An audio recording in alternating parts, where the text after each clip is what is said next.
Seringkali sebagai orang tua, kita merasa bingung bagaimana sih pengasuhan yang ideal untuk anak-anak.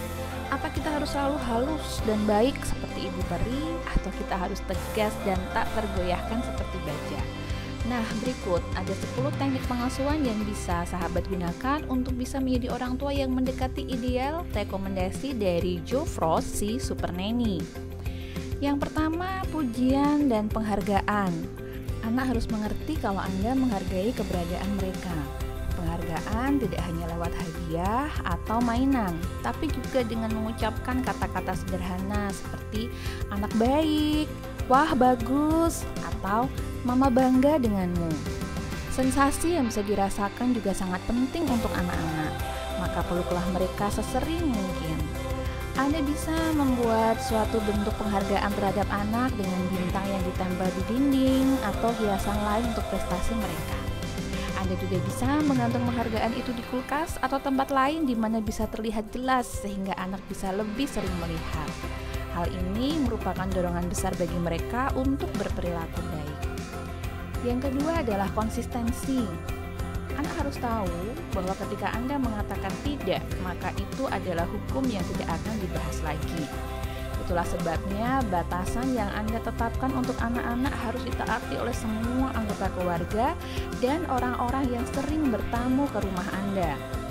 Jika anak-anak tidak diperbolehkan minum soda, menonton televisi sebelum tidur, atau menggunakan gadget orang tuanya, katakan hal ini pada semua orang yang mengurus anak-anak dan minta mereka untuk mengikuti aturan-aturan tersebut. Yang ketiga adalah jadwal tetap. Anak-anak akan merasa lebih percaya diri ketika hal-hal tertentu terjadi pada waktu tertentu dalam sehari. Karena itu, orang dewasa harus membentuk dan menjaga jadwal yang teratur untuk anak-anaknya.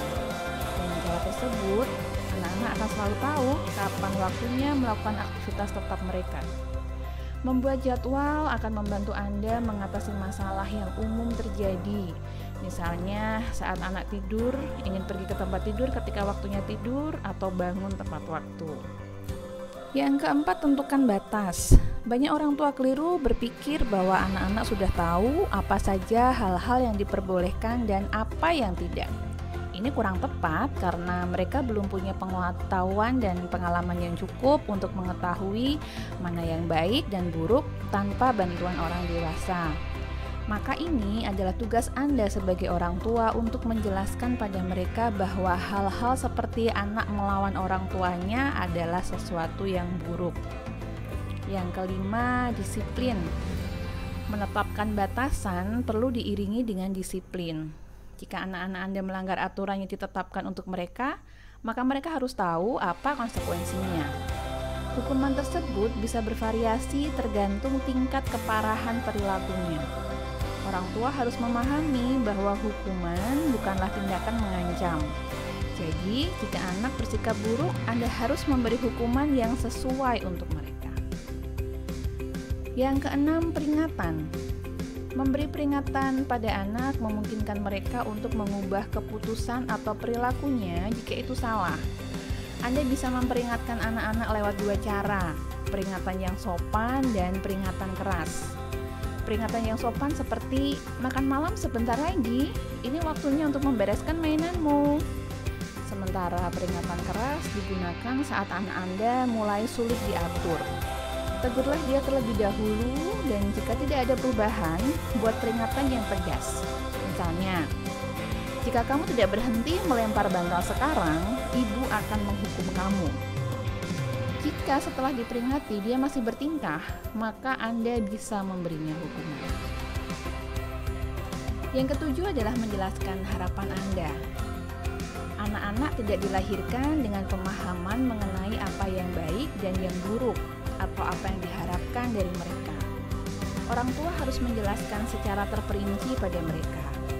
Cara termudah adalah dengan menuliskan prinsip-prinsip umum yang Anda inginkan pada sebuah poster dan menggantungnya di dinding kamar anak Anda. Isi poster itu misalnya, anak yang baik selalu menjaga kebersihan kamar. Yang kedelapan adalah kontrol diri. Tidak peduli seberapa buruk perilaku anak, Anda harus selalu berusaha tenang. Usahakan agar jangan berteriak atau marah. Arahkan pandangan Anda padanya dan berbicaralah dengan suara tenang namun tetap tegas. Dengan mengontrol diri namun bersikap tegas, anak akan mengerti bahwa Anda akan menjadi seperti itu setiap kali dia berperilaku buruk. Yang 9 adalah tanggung jawab. Sedari kecil, anak harus diberi tanggung jawab atas rumah tempat tinggal mereka. Seorang anak 5 tahun dapat membantu Anda membersihkan debu di meja atau menaruh piring makannya ke tempat cucian. Pastikan anak selalu membantu tugas rumah tangga dan pujilah dia setelah menyelesaikan pekerjaannya. Terakhir, yang ke-10 adalah hak untuk beristirahat. Setiap orang butuh istirahat, termasuk anak-anak.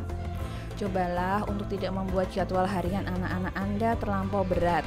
Setelah sekolah, lalu ditambah dengan berbagai aktivitas dan aneka les akan membuat anak-anak menjadi tidak bahagia. Mereka harus punya waktu untuk melakukan apa yang mereka inginkan, termasuk bermain.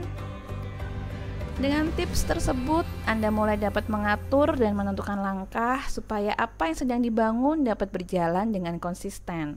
Semoga setelah ini keluarga kita dapat berjalan dengan harmonis dan sang buah hati senantiasa menjadi anak yang baik sesuai harapan orang tua.